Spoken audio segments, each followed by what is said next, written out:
નમસ્તે વિદ્યાર્થી મિત્રો, આપ સૌનું સ્વાગત છે.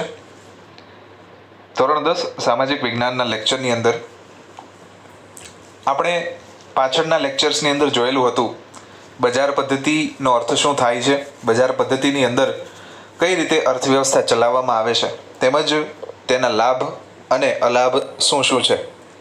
તો ચલો આજે આપણે ઉત્પાદનના સાધનોની ફાળવણીની જે પદ્ધતિઓ રહી એમાંની બીજી અગત્યની પદ્ધતિ સમાજવાદી પદ્ધતિ વિશે ચર્ચા કરીએ. તો ચલો શરૂ કરીએ.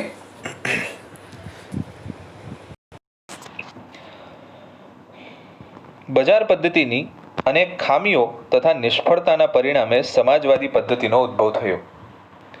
રશિયા અને ચીન જેવા દેશોએ આ પદ્ધતિ અપનાવી ઝડપથી આર્થિક વિકાસ હાંસલ કર્યો હતો. સમાજવાદી આર્થિક પદ્ધતિ એ બજાર પદ્ધતિથી તદ્દન વિરોધી છે. હવે જેમ અહીંયા કીધેલું છે કે બજાર પદ્ધતિથી તદ્દન વિરોધી છે, એટલે કે બજાર પદ્ધતિમાં મુક્ત અર્થતંત્ર હતું, સરકારી નિયંત્રણો કોઈ પણ જાતના હતા નહીં. તો એનાથી તદ્દન વિરોધી એટલે અહીંયા સરકારના નિયંત્રણો આવી જશે. સમાજવાદી આર્થિક પદ્ધતિમાં બધા જ આર્થિક નિર્ણયો રાજ્યતંત્ર દ્વારા લેવામાં આવે છે. જોયું વિદ્યાર્થી મિત્રો? સંપૂર્ણપણે વિરુદ્ધ, એટલે કે ત્યાં મુક્ત હતું, તો અહીંયા સરકારના નિયંત્રણમાં. ઉત્પાદનના બધા જ સાધનોની માલિકી રાજ્યની હોય છે. આ પદ્ધતિમાં સમગ્ર અર્થતંત્રનું સંચાલન રાજ્ય દ્વારા થાય છે.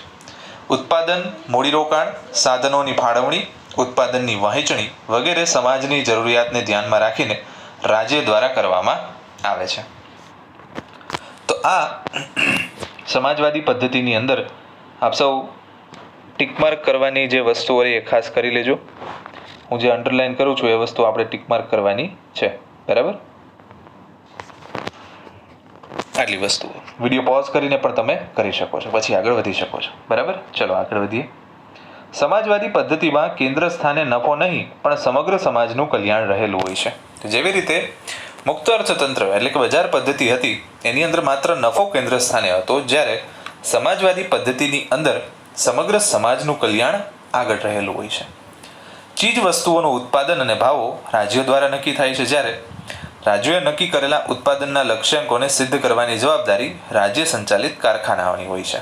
એટલે કે રાજ્ય સંચાલિત કારખાનાઓ પણ આવેલા હોય છે કે જે રાજ્ય સરકારના નિયંત્રણની હેઠળ હોય છે. ખેતી પણ રાજ્યની માલિકીની હોય છે. શ્રમિકોને તેમની ક્ષમતા મુજબ વેતન અપાય છે, તેમજ તેમની પાસેથી કામ લેવામાં આવે છે. તો અહીંયા બધી જ પ્રવૃત્તિઓ સરકારની આગળ પાછળ કેન્દ્રિત હોય છે, બરાબર? જેથી કરીને આ પદ્ધતિમાં એવું કહી શકો કે પેલી મુક્ત અર્થતંત્ર હતી, તો આ નિયંત્રિત અર્થતંત્ર કહી શકાય આને, કે જેની અંદર સરકારના હસ્તક્ષેપ સાથે બધી જ વસ્તુઓ કરવામાં આવે છે. તો ચલો આવો આપણે જોઈએ આ પદ્ધતિના લક્ષણો શું શું છે. પહેલું લક્ષણ, સાધનોની માલિકી કોની હોય છે? રાજ્યની હોય છે, જેવી રીતે આપણે જોયું તેમ. બીજું, નિર્ણયો રાજ્ય સરકારના હાથમાં હોય છે. ત્રીજું, કેન્દ્રમાં નફો નહીં પરંતુ સમાજનું હિત હોય છે. અને ચોથું, શ્રમિકોને કામના બદલામાં વેતન ચૂકવવામાં આવે છે. તો આ હતા સમાજવાદી પદ્ધતિના લક્ષણો. ચારે ચાર આ બધા ટિકમાર્ક કરી લેશો. ઓકે, ચલો. સમાજવાદી પદ્ધતિના લાભો.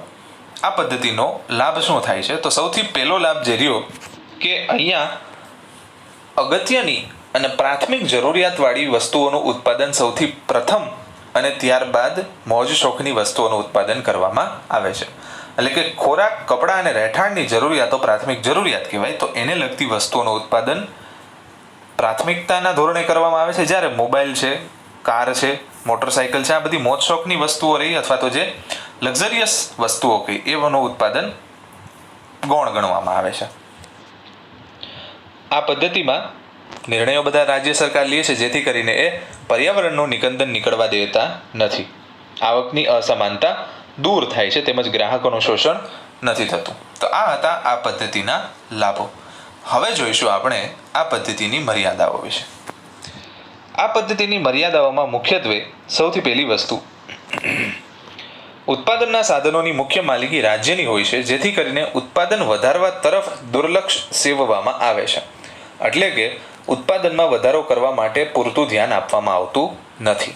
બીજું, સ્પર્ધા કે હરીફાઈના અભાવના કારણે અર્થતંત્રમાં સંશોધન એટલે કે ઇનોવેશન, નવી શોધોને વેગ કોઈ દિવસ મળતો નથી. જૂની પુરાણી પદ્ધતિઓ તેમજ યંત્રો દ્વારા સતત ઉત્પાદન ઉપર જ ધ્યાન આપવામાં આવે છે.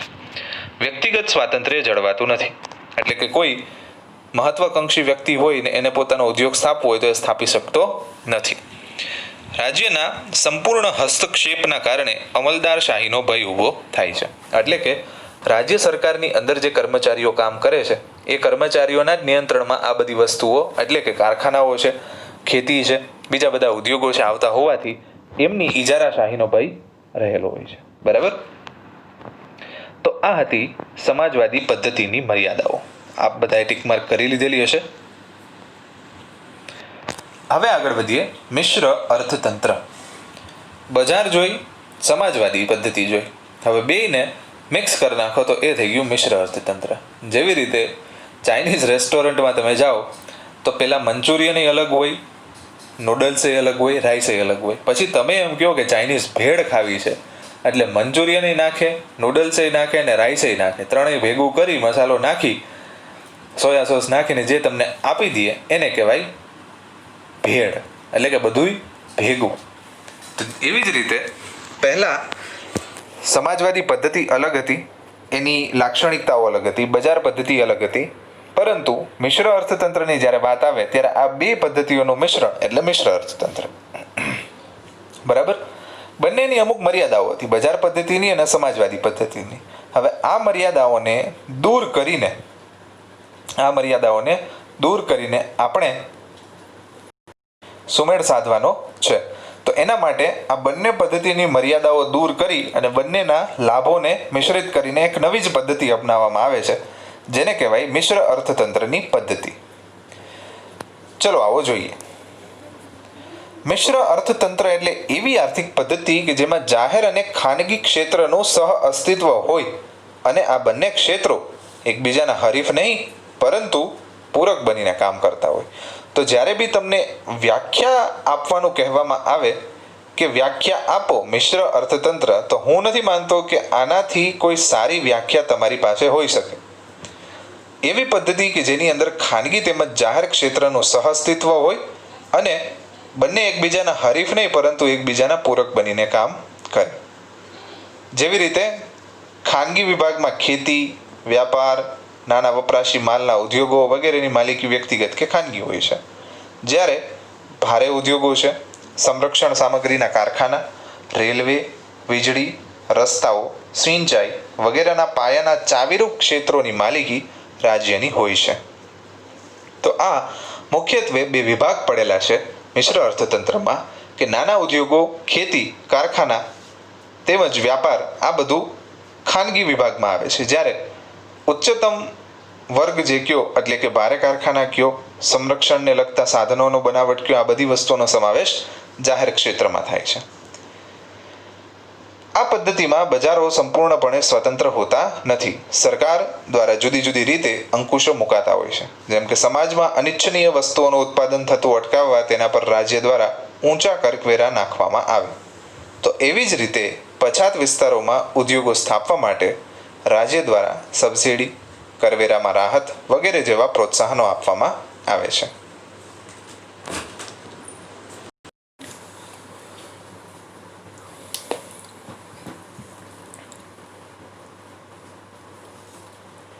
તો આ પદ્ધતિમાં જેવી રીતે આપણે જોયું કે અનિચ્છનીય વસ્તુઓ એટલે કે મોજશોખની વસ્તુઓનું જે ઉત્પાદન થાય છે એના ઉપર દુર્લક્ષ સેવવામાં આવે છે, તેમજ દુર્લક્ષ એટલે કે એના ઉપરના કરવેરા વધારે નાખવામાં આવે. તો એની સામે જે પછાત વિસ્તારોની અંદર ઉદ્યોગો સ્થપાયેલા છે અથવા તો પછાત વિસ્તારમાં જે ઉદ્યોગો છે તેને સબસિડી, કરવેરામાં રાહત જેવા પ્રોત્સાહનો આપવામાં આવે છે. આમ મિશ્ર અર્થતંત્ર એ એવી આર્થિક પદ્ધતિ છે કે જેમાં આર્થિક નિર્ણયોની પ્રક્રિયામાં આર્થિક આયોજનને મુખ્ય સ્થાન આપવામાં આવે છે. તે માટે ખાનગી અને જાહેર સાહસોનું સહઅસ્તિત્વ સ્વીકારવામાં આવે છે.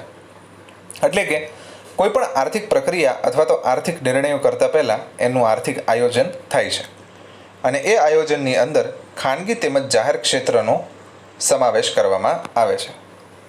આ પદ્ધતિમાં અંકુશો કે નિયંત્રણો હોવાથી નિયંત્રિત આર્થિક પદ્ધતિ તરીકે પણ ઓળખવામાં આવે છે. આ ખાસ ટિક માર્ક કરવું.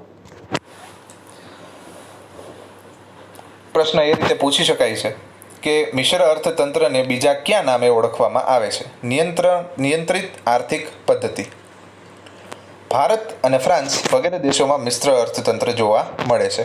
તો આ પણ પૂછાઈ શકે છે આપને કે ભારત સિવાય બીજા કયા દેશે મિશ્ર અર્થતંત્ર સ્વીકારેલ છે? તો એનું નામ છે ફ્રાન્સ. આર્થિક નિર્ણયો અને ઉત્પાદનના સાધનોની ફાળવણી માટે બજાર પદ્ધતિ, સમાજવાદી પદ્ધતિ અને મિશ્ર અર્થતંત્રનો અભ્યાસ આપણે કર્યો.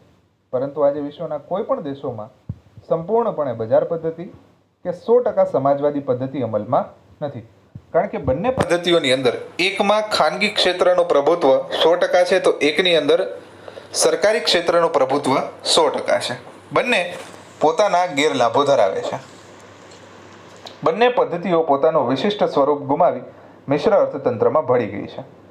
બજાર પદ્ધતિમાં આજે આયોજન અને રાજ્યનું નિયંત્રણ જોવા મળે છે, જ્યારે સમાજવાદી પદ્ધતિમાં પણ આર્થિક છૂટછાટો અને આર્થિક ઉદારતાની અસર જોવા મળે છે. પરંતુ મિશ્ર અર્થતંત્રમાં પણ ખામીઓ જોવા મળે છે, જેવી કે આર્થિક અસ્થિરતા, સંકલનનો અભાવ, આર્થિક નીતિઓમાં અસાતત્યતા, આર્થિક વિકાસનો નીચો દર વગેરે મર્યાદાઓ મિશ્ર અર્થતંત્રમાં પણ જોવા મળે છે. તો મિશ્ર અર્થતંત્રની અંદર આ બધી મર્યાદાઓ જોવા મળે છે. ખાસ કરીને આ ફકરો જે રહ્યો એ મિશ્ર અર્થતંત્રની મર્યાદાઓ દર્શાવે છે. તો ખાસ એ નોંધવો રહ્યો. બરાબર.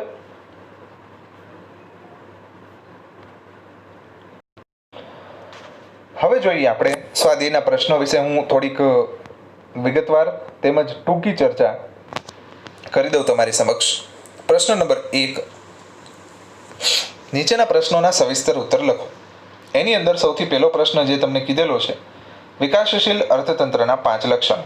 તો વિકાસશીલ અર્થતંત્રના 5 લક્ષણોમાં નીચી માથાદીઠ આવક, ખેતી પર મુખ્યત્વે આધાર, બેરોજગારી, વસ્તી વૃદ્ધિનો દર અને આવકની અસમાનતા. આ 5 મુખ્ય મુદ્દાઓ તમે લખી શકો છો અને એની અંદર જે લખાણ આપેલું છે, એટલે કે જે ફકરાઓ આપેલા છે, એ વિસ્તૃત સ્વરૂપે તમારે લખવાના રહેશે. ટેક્સ્ટબુકની અંદર આપ જોઈ શકો છો. બીજું છે, જરૂરિયાતો અમર્યાદિત હોય છે. આપણને ખ્યાલ છે કે માણસ એ એક સામાજિક પ્રાણી છે. એની માંગ સતત દિવસે ને દિવસે વધતી જાય છે. વળી એક માંગ બીજી માંગને સંતોષવા માટે પ્રેરે છે, જેથી કરીને મનુષ્યની જે માંગ રહી એ સતત અને અવિરત ચાલ્યા કરે છે.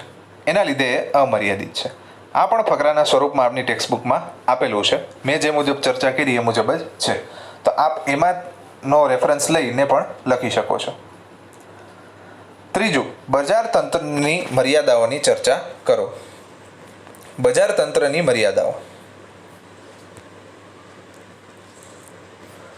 તો અહીંયા ફરી વખત હું રિપીટ નથી કરતો, પરંતુ 5 મર્યાદાઓ આપેલી છે, ખાસ તમારે આ પ્રશ્નના જવાબમાં લખવાની રહેશે.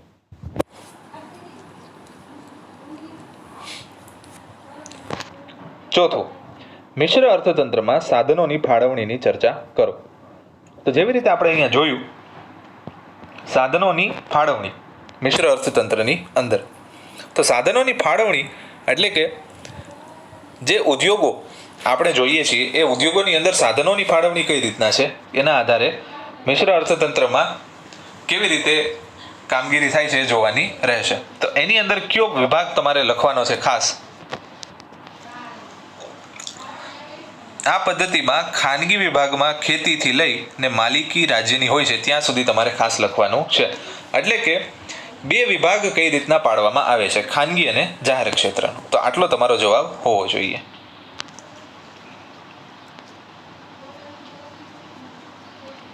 ત્યારબાદ પ્રશ્ન નંબર 2, ઉત્પાદનના સાધન તરીકે જમીન. તો અહીંયા તમારે જમીન વિશે લખવાનું રહેશે. આપણે જોયેલું હતું અગાઉ તેમ.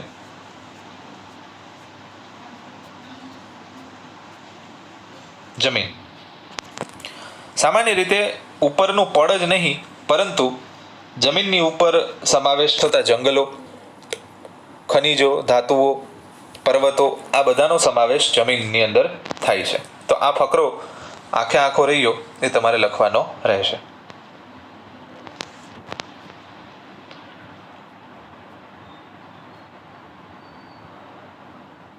બીજું છે સમાજવાદી પદ્ધતિની ખામી.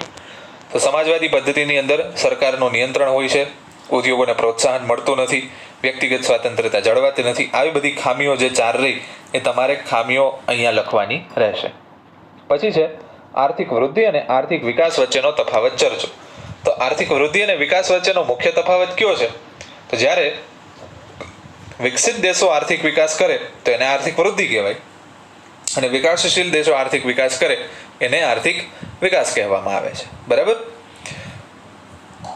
બીજો તફાવતનો મુદ્દો, આર્થિક વૃદ્ધિ એ આર્થિક વિકાસ પછીની અવસ્થા છે, જ્યારે આર્થિક વિકાસ એ પ્રાથમિક અવસ્થા છે. તો આ બે મુદ્દા તફાવતના તમે લખી શકો છો. ચોથું છે પ્રાથમિક ક્ષેત્ર વિશે નોંધ લખો. તો પ્રાથમિક ક્ષેત્ર એટલે કે ખેતીવાડીનું ક્ષેત્ર. એની અંદર ખેતી, મરઘા બતકા ઉછેર, મધમાખી ઉછેર, મત્સ્ય ઉદ્યોગ, જંગલોની જે પેદાશો રહી એનું એકત્રીકરણ, આવી બધી વસ્તુઓનો સમાવેશ પ્રાથમિક ક્ષેત્રની અંદર થાય છે. તો એના વિશે આપણે આખો ફકરો જે આપેલો છે તમારી ટેક્સ્ટબુકમાં લખવાનો રહેશે. પાંચમું છે તફાવત સ્પષ્ટ કરો આર્થિક પ્રવૃત્તિ અને બિન આર્થિક પ્રવૃત્તિ. તો જેમ તમને ખ્યાલ છે, આર્થિક પ્રવૃત્તિ કે જે પ્રવૃત્તિનો મુખ્ય હેતુ પૈસા કમાવાનો હોય અથવા તો નફો મેળવવાનો હોય, એ પ્રકારે કરવામાં આવતા દરેક કામ અથવા તો પ્રવૃત્તિને આર્થિક પ્રવૃત્તિ કહેવામાં આવે છે. બિન આર્થિક પ્રવૃત્તિ, તો બિન આર્થિક પ્રવૃત્તિ એટલે શું થાય કે જે કાર્ય અથવા તો પ્રવૃત્તિનો ઉદ્દેશ માત્ર પૈસા મેળવવાનો કે નફા કમાવાનો નથી હોતો, તેને બિન આર્થિક પ્રવૃત્તિ કહેવાય છે. આર્થિક પ્રવૃત્તિમાં દાખલા તરીકે શિક્ષક, ખેડૂત, ધંધો કરનાર વ્યક્તિ, કારખાનામાં કામ કરનાર મજૂર, તો આ બધાનો સમાવેશ આપણે આર્થિક પ્રવૃત્તિની અંદર કરી શકીએ છીએ. બિન આર્થિક પ્રવૃત્તિમાં તો કે માતા દ્વારા થતું બાળકનું પોષણ, અને ત્યારબાદ કોને લઈ શકાય? સામાજિક સંસ્થાઓ દ્વારા સેવાભાવી થતા કાર્ય. તો એનું ઉદાહરણ, આ બે તફાવતના મુદ્દા આપણે એની અંદર લઈ શકાય. પ્રશ્ન 3, આર્થિક વિકાસ એટલે કે શું? આર્થિક વિકાસ એટલે માથાદીઠ આવકમાં વધારો થવો, રાષ્ટ્રીય આવકમાં વધારો થવો અને લોકોના જીવન ધોરણ તેમજ જીવનશૈલીની અંદર સુધારો થવો એટલે આર્થિક વિકાસ. આ લખી શકો છો. પ્રશ્ન નંબર 2 છે ઉત્પાદનના મુખ્ય સાધનો ક્યાં છે જણાવો. જમીન, શ્રમ, મૂડી, નિયોજન, 4 સાધનો. ત્રીજું, આર્થિક પ્રવૃત્તિનો અર્થ જણાવો. અગાઉ જણાવી દીધેલો છે આપે. ભારતે કઈ આર્થિક પદ્ધતિ અપનાવી છે? મિશ્ર અર્થતંત્ર. 5મો, સાધનોનો વૈકલ્પિક ઉપયોગ એટલે શું? સાધનોના એક કરતાં વધારે ઉપયોગ જો શક્ય હોય તો તેને સાધનોનો વૈકલ્પિક ઉપયોગ કહી શકાય છે. તો આ હતા મિત્રો આપના સ્વાધ્યાયના પ્રશ્નોત્તર. આપ સૌએ આ પ્રકરણ પૂરું થયા બાદ, એટલે કે આ વિડીયો પૂરો થયા બાદ સ્વાધ્યાયના પ્રશ્નો લખવાનું શરૂ કરી દેવું, અને 4 ઓગસ્ટ મને મારા નંબર ઉપર આપે સ્વાધ્યાયના પ્રશ્નો મોકલી આપવા લખીને. બરાબર, આપની ફેરબુક કમ્પ્લીટ કરીને મને મોકલી આપવાના રહેશે, જેની આપ સૌએ નોંધ લેવી. 4 તારીખ પછી આવેલા કોઈ પણ ફોટોગ્રાફ, મારા પર્સનલ વોટ્સએપ ઉપર આવેલા ફોટોગ્રાફ હું સ્વીકારીશ નહીં. 4 ઓગસ્ટના રોજ મને પ્રકરણ 15ના સ્વાધ્યાયના પ્રશ્નો આપે મોકલવાના રહેશે. બરાબર, ચલો તો મળીએ આવતા લેક્ચરમાં. આભાર.